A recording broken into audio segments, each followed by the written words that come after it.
Marami ang nagulat sa biglang sipa ng kanilang electric bill bukod kasi sa mataas na konsumo ng kuryente dahil sa labis na init ng panahon.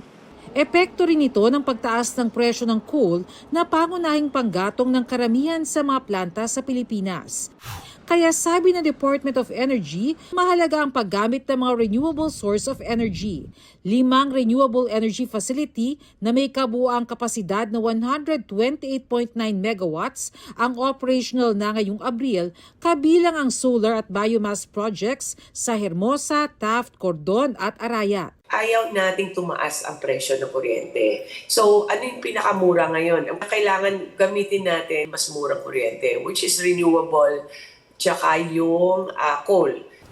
Inilunsad ng Department of Energy ang programang Oras Natin sa Efficiency kung saan hinikayat ang publiko na i-switch off ang mga ilaw at appliances na hindi ginagamit sa loob ng isang oras. Sa loob ng isang oras, alas 8 hanggang alas 9 ng gabi, tuwing Sabado.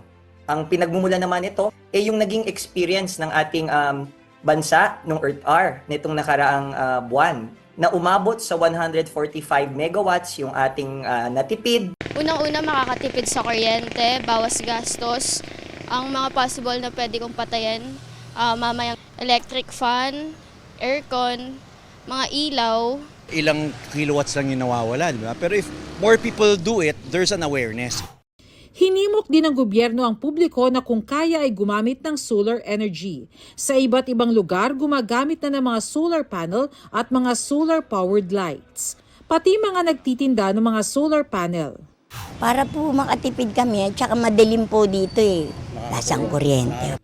Ang GSIS, inilunsad ang Ginhawa Solar Energy Loan kung saan pwedeng makautang nang aabot sa ₱250,000 ang mga miyembrong nais mag-install ng mga solar panel. Bernadette Reyes, Nakatutok, 24 Oras.